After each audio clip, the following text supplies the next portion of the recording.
आइए बच्चों, आज हम देखते हैं मोटिवेशन के बारे में। ठीक है, मोटिवेशन के बारे में। अब मोटिवेशन के बारे में बताने की जरूरत क्या है। तो जो भी स्टूडेंट है, स्टूडेंट लाइफ में एक सामान्य समस्या होती है कि हम लोग कोई भी चैप्टर शुरू करते हैं या पढ़ाई शुरू करते हैं, बट 2 दिन 5 दिन 10 दिन के बाद हम लोग अब दूसरा काम करने लगते हैं, वहीं पे छूट जाता है। मतलब हम लोग खुद को मोटिवेट नहीं रख पाते हैं उस काम को करने के लिए, स्पेशली पढ़ाई के लिए। तो बच्चों ने ऐसा बोला है कि सर आप एक मोटिवेशन पे बनाइए वीडियो। अब देखिए, अब यहाँ मोटिवेशन का वास्तविकता में क्या जरूरत है उसको समझिए। यूट्यूब पे हजारों वीडियो होंगी जो मोटिवेशन के बारे में बनी हुई है, लेकिन जब आप ध्यानपूर्वक सभी वीडियो को देखिएगा ना, तो कोई भी वीडियो आपको नेचुरल नहीं मिलेगा। वो किसी ने कुछ कहा, किसी ने कुछ किया और उन्हीं बातों को रिपीट कर रहे हैं और लोग वही देख रहे हैं। अब हो क्या रहा है, देखने के बाद हो क्या रहा है, कुछ दिन तक हम वीडियो देख लिए, 2 घंटा 5 घंटा 10 घंटा 5 दिन 10 दिन तक हम खूब मोटिवेट रहे और उसके बाद हम लोग उस काम को नहीं कर रहे हैं, फिर वो इफेक्ट खत्म हो जाता है। आया बात समझ? अब ऐसा हो क्यों रहा है, इसके पीछे का मेन रीजन क्या है? तो इसके पीछे का सिर्फ और सिर्फ एक ही रीजन है कि हम लोग सिस्टम को नहीं समझ रहे हैं कि मोटिवेशन होता क्या है, इसका यूज कैसे किया जाए और इसका रियल लाइफ में प्रैक्टिकल यूज क्या है। हम लोग जो शॉर्ट टर्म एक आवेश आता है ना कि हाँ अब मुझे आईआईटी निकालना है, अब मुझे एम्स निकालना है, उसी के थ्रू हम लोग काम शुरू कर देते हैं। रियल लाइफ में ऐसा कुछ नहीं होता है। आप किसी से भी पूछिएगा क्या बोलेगा, डिसिप्लिन होना चाहिए लाइफ में, आप डिसिप्लिन के साथ पढ़ो, कंसिस्टेंसी के साथ पढ़ो तो आप लाइफ में बहुत अच्छा करो। लेकिन मेरा ये कहना है कि जो भी गुरुजी आपको ये बताए होंगे डिसिप्लिन या कंसिस्टेंसी के बारे में, आप उनके लाइफ में झांक के देखिए, क्या उन्होंने ऐसा किया है? आप जान के हैरान होंगे कि 99% आदमी ये दोनों चीज को फॉलो नहीं करता है। तो वो आदमी जिस चीज को फॉलो ही नहीं कर रहा है उसके बारे में आपको सही कैसे बताएगा? आप यूट्यूब पे ही वीडियो देखिए ना मोटिवेशन की, 90% वीडियो में आपको क्या मिलेगा? स्वामी विवेकानंद ने ये कहा, एपीजे अब्दुल कलाम ने ये कहा। अरे भाई ठीक है, उन्होंने कहा वो सही है, बट आपका क्या अनुभव है? आपका अपना कुछ अनुभव है कि नहीं? अगर आपका अनुभव नहीं है तो वो बात को रिपीट करने से क्या मतलब है? वो तो उनका बुक पढ़ के भी समझ सकता है ना। तो इस कारण से ट्रू मोटिवेशन आ ही नहीं पाएगा ना, क्योंकि वहां पे ट्रूथ तो है ही नहीं। अब आइए इसको समझेंगे हम लोग और वाकई में इसको लॉन्ग टर्म के लिए हम लोग कैसे यूज करेंगे उसको समझना है। अब आइए, जब हम यहाँ पे बात कर रहे हैं बच्चों मोटिवेशन की, जब हम लोग यहाँ पे बात कर रहे हैं मोटिवेशन की, तो यहाँ पे हम लोग बात कर रहे हैं ग्रुप मोटिवेशन या कम्युनिटी मोटिवेशन की नहीं, यहां हम लोग बात कर रहे हैं सेल्फ मोटिवेशन की। ठीक है, अब सबसे पहले तो यह समझना है कि मोटिवेशन का मतलब क्या होता है। मोटिवेशन का मतलब हुआ ना कि जो भी आपका गोल है, जिसको आप अपने लाइफ में अचीव करना चाहते हैं, उस मोटिव को पाने के लिए, उस डिजायर को फुलफिल करने के लिए आप किस हद तक प्रयास कर रहे हैं, आप कितने तन्मयता से तल्लीनता से आप प्रयास कर रहे हैं और बिना थके हुए उस काम को आप कर रहे हैं और साथ ही साथ उस काम को एंजॉय कर रहे हैं, तो ज्यादा चांस है कि सफलता आपके कदम चूमेगी। यही मोटिवेशन का मतलब है। लेकिन वास्तव में ऐसा हो पाता है क्या? जैसा कि मैंने आपको अभी बताया ना कि सुबह 4 बजे उठना चाहिए, लेकिन क्या कोई सुबह 4 बजे उठता है? आप लोग सोचिए। हम लोगों को पढ़ना चाहिए, दिन में 10 घंटे 8 घंटे पढ़ना चाहिए, सबको ऐसा बोलता है, लेकिन वास्तव में ऐसा हो पाता है क्या? अब ऐसा नहीं हो पाता है। क्यों नहीं हो पाता है और हम लोग इसको कैसे अचीव करें, उसी पे आज ये पूरा का पूरा वीडियो बनेगा। अब देखिए वास्तविकता क्या है, ये बहुत व्यापक शब्द है और एक दिन में कवर होने वाला ये शब्द नहीं है। इसके लिए बहुत सारा समय चाहिए। तो 1 बाय 1 हम एक सीरीज बनाएंगे अब मोटिवेशन फॉर स्टडी के लिए, मोटिवेशन टू स्टडी के लिए, और उससे आपको फायदा होगा, क्योंकि यहाँ हम जो भी बताएंगे ना वो रियल लाइफ है। और पूरा वीडियो देखने के बाद आपको लगेगा कि हाँ जो बताया जा रहा है वो लॉन्ग टर्म के लिए, ये शॉर्ट टर्म के लिए नहीं है। ठीक है, तो आइए उसको शुरू करते हैं। अब जब हम मोटिवेशन की बात कर रहे हैं तो सेल्फ मोटिवेशन की बात कर रहे हैं, और सेल्फ में सिर्फ 2 ही चीज आती है बच्चों, तीसरा अगर कुछ आए तो हमें बताइएगा। सेल्फ में 2 ही चीज है, बॉडी और माइंड, बॉडी और माइंड। अब बात किया जाए मोटिवेशन की, तो हमें मोटिवेशन देना होगा किसको, अपने बॉडी को और अपने माइंड को। एज फॉर एग्जाम्पल कोई बच्चा है, उसने डिसाइड कर लिया मुझे आईआईटी करना है, तो आईआईटी करने के लिए क्या होगा, उसको अपने हाथ से पेन से लिखना होगा ना, क्वेश्चन सॉल्व करना होगा ना, तो ये मोटिवेशन देना होगा ना कि मैं इतना देर तक लिख सकूं, इतना देर तक प्रैक्टिस कर सकूं। और उसके साथ साथ माइंड को भी मोटिवेट करना होगा कि मैं एटलीस्ट उतना देर तक पढ़ सकूं। अब जो भी बच्चे पढ़ने वाले हैं या नहीं पढ़ने वाले हैं, सबको मालूम है कि बॉडी मोटिवेशन की तो बात ही नहीं है, बात यहाँ पूरी के पूरी किसकी है, माइंड मोटिवेशन की। अगर आप अपने माइंड को मोटिवेट कर पाए ना, तो बॉडी तो ऑटोमेटिक फॉलो करेगा। तो इसके लिए हमको क्या समझना होगा, माइंड को समझना होगा, अच्छे से समझना होगा। तो आइए शुरू करते हैं, और हम लोग समझते हैं अपने माइंड को, हम लोग समझते हैं अपने माइंड को। अब जब हम माइंड की बात करते हैं, तो क्या हम लोग अगर बायोलॉजिकली बात करें तो हम लोग क्या बात करते हैं, ब्रेन की बात करते हैं। हिंदी में हम लोग इसको क्या बोलते हैं, मस्तिष्क। ठीक है। अब अगर हम लोग इसको और गहराई से देखेंगे ना, तो मस्तिष्क के बहुत सारे आयाम हैं। मैं सभी आयामों की चर्चा नहीं कर पाऊंगा यहाँ पे, क्योंकि ना तो आप वो समझ सकते हैं और न ही मेरी वाणी में इतनी शक्ति है कि मैं उन सब चीज़ों को समझा सकूं। लेकिन जो आपके पढ़ाई के लिए इंपॉर्टेंट है, मैं उन आयामों का यहाँ पे डिस्कशन करूंगा और आप लोग उसको समझ भी जाइएगा। तो जब हम बात करते हैं मस्तिष्क की, तो इसमें 4 आयाम मैं यहाँ डिस्कस करूंगा जो आपको जानना बहुत जरूरी है। फर्स्ट वन इज मन, सेकेंड वन इज बुद्धि, बुद्धि, थर्ड वन इज चित्त, एंड फोर्थ वन इज अहंकार, अहंकार।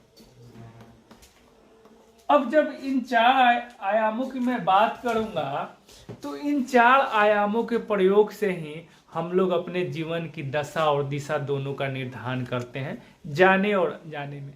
तो कोई भी व्यक्ति अगर इन 4 पहलुओं को समझ पा रहा है अच्छे से, तो वो भौतिक संसार में काफी उच्च स्थिति को प्राप्त कर सकता है, वो सफल हो सकता है। तो हम लोग इसको देखेंगे कि ये काम कैसे करता है, और भी बहुत सारी बातें हैं जो मैं आपको आगे बताऊंगा। अभी यहाँ पे स्टार्ट करता हूँ, ठीक है। तो यहाँ हमारे पास सबसे पहले क्या आ गया बच्चों, यहाँ हमारे पास सबसे पहले आ गया मन, और मन के बाद क्या आ गया, बुद्धि, बुद्धि, और बुद्धि के बाद क्या आ गया, चित्त, और चित्त के बाद क्या आ गया, अहंकार, अहंकार। अब ये प्रश्न उठ सकता है, सर हिंदी में क्यों बता रहे हैं, क्योंकि इंग्लिश में मन के लिए कोई शब्द ही नहीं है। आया बात समझने, इंग्लिश में मन के लिए कोई शब्द ही नहीं है, तो वो सब कुछ को एक ही समझते हैं, ठीक है। इंटेलिजेंस, ब्रेन, चित्त, मन सब एक ही है। तो आइए इसको देखते हैं। अब आइए हम लोग किसी काम को करते कैसे हैं, जैसे बच्चा है, उसको आईआईटी का प्रिपरेशन करना है, ये शुरुआत कैसे हुआ होगा, सबसे पहले उसके मन में विचार आया होगा। अब नेक्स्ट जो भी सेशन होगा उसमें मैं ये इसी पे वीडियो बनाऊंगा कि विचार आते कहाँ से, विचार आया ही क्यों, विचारों को कैसे कंट्रोल करें। लेकिन अभी मैं बता रहा हूँ कि सबसे पहले क्या हुआ, उसके मन में विचार आया होगा।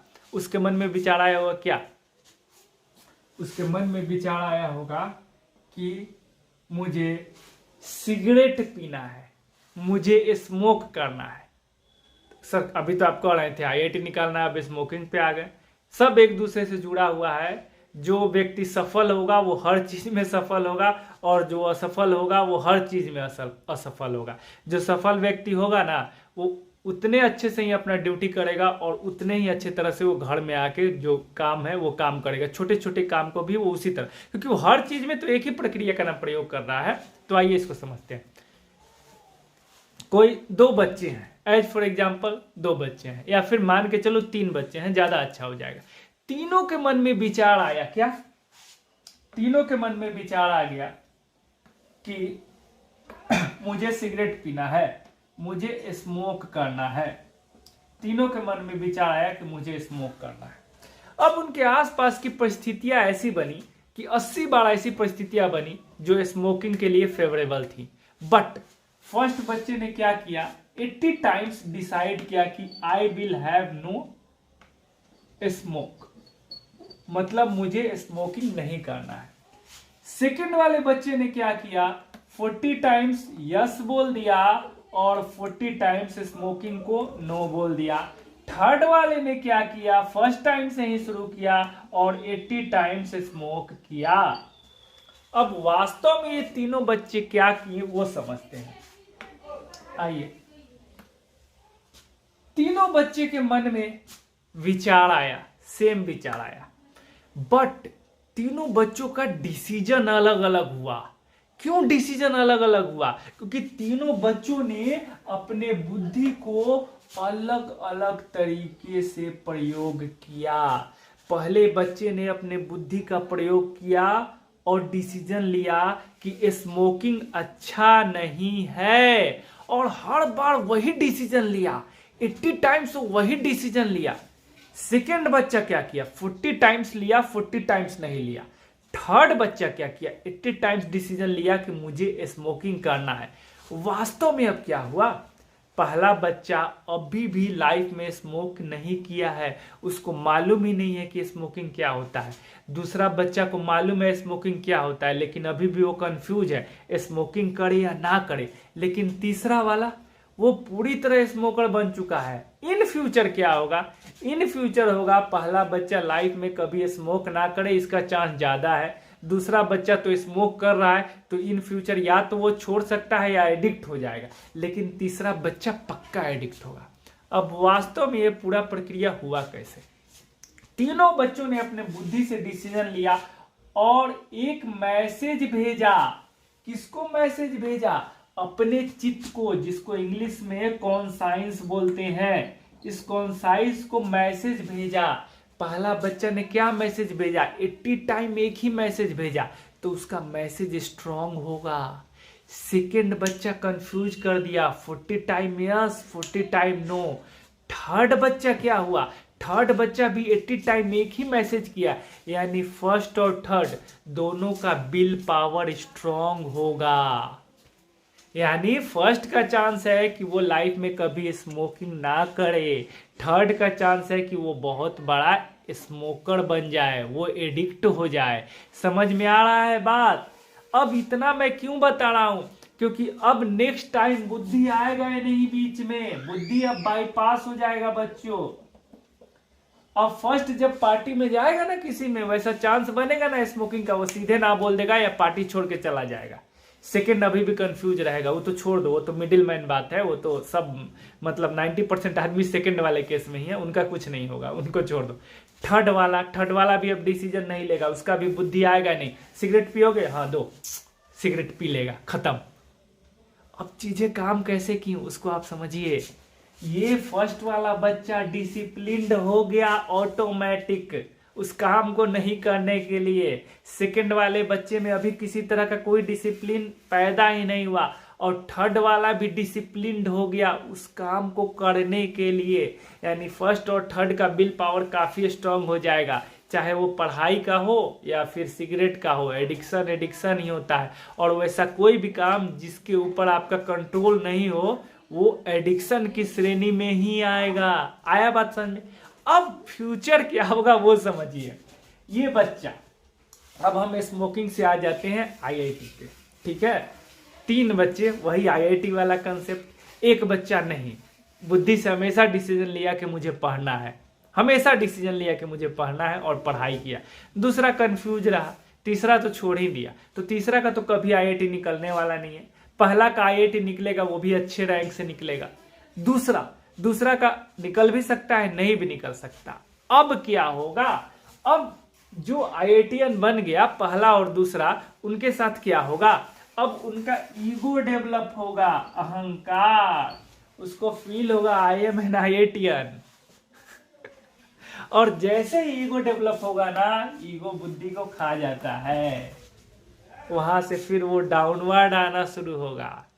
आया, अब फिर देखो, फिर उसके मन में ख्याल आएगा कि अब तो हम आईआईटीएन है, तो ना तो ये बुद्धि के पास जाएगा ना ये चित्त के पास जाएगा, ये मन में सीधे उसके अहंकार में सामने आ जाएगा। जैसे शादी में गया, वो IITian है, अब उस कोई आदमी है जो IITian नहीं ITI किए हुए है, उसको कोई चेयर दे दिया और उसको चेयर नहीं दिया।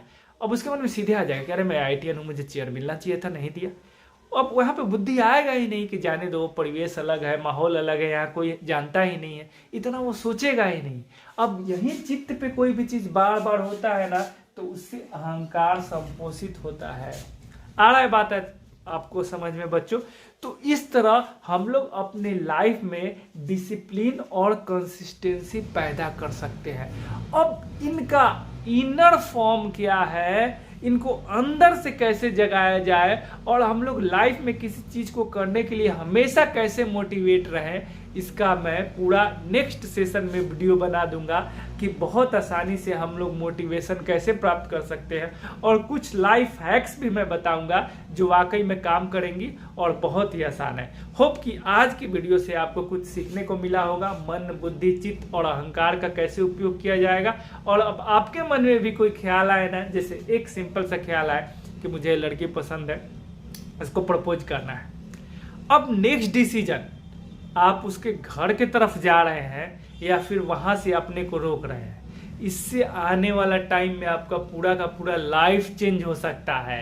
तो पहला डिसीजन तो लेगा बुद्धि, और एक बार बुद्धि अगर डिसीजन ले लिया ना कि जाना है घर की तरफ, तो चित्त पे बहुत स्ट्रॉन्ग विल पावर जाएगा, क्योंकि ये जो अट्रैक्शन है नैसर्गिक है और तब आपको समस्या होने वाली है। लेकिन आपने 10-15 बार अगर निगेटिव डिसीजन ले लिया कि नहीं ये मेरे करियर के लिए अच्छा नहीं है भाई, अभी करियर पे फोकस कर लो, बाद में इसको देखेंगे, तो वहां आपने कॉन्साइंस को ऐसा मैसेज दे दिया कि it's not good for me, that's why I am not opting such decision and that will be better for your future. In both the cases, your conscience will be developed as per your wish, and that will result into your further action, and that will also determine your goal, career, and how passionate you are. तो सीधा सीधा शब्दों में ये कह रहे हैं ना बच्चों कि आप लोग अपने विचार के प्रति सजग हो जाओ।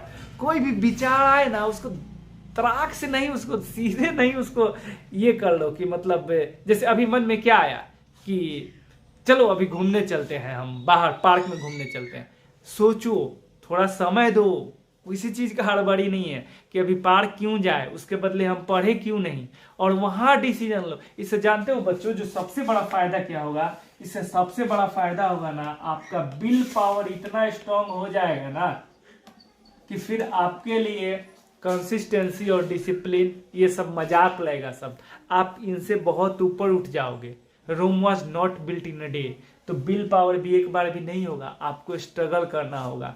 स्ट्रगल क्या, जैसे बॉडी बनाना है तो आपको क्या करना होगा, जिम करना होगा ना। उसी तरह अगर आपको अपना विल पावर डेवलप करना है, खुद को मोटिवेट रखना है, तो उसके लिए यही आपका स्ट्रक्चर है कि मन में विचार आएगा और बुद्धि से डिसीजन लेना है कि वो विचार सही है या गलत है। और जो भी ये वीडियो देख रहे हैं उनकी बुद्धि इतनी विकसित हो चुकी है कि वो डिसीजन ले कि विचार सही है या गलत है। क्योंकि पहली बार हम गलती करते हैं, लेकिन दूसरी बार वो हमारा अपना डिसीजन होता है। ठीक है बच्चों, तो आज के लिए इतना ही, इस पे ही समाप्त करते हैं। नेक्स्ट टाइम हम लोग और देखेंगे। धन्यवाद।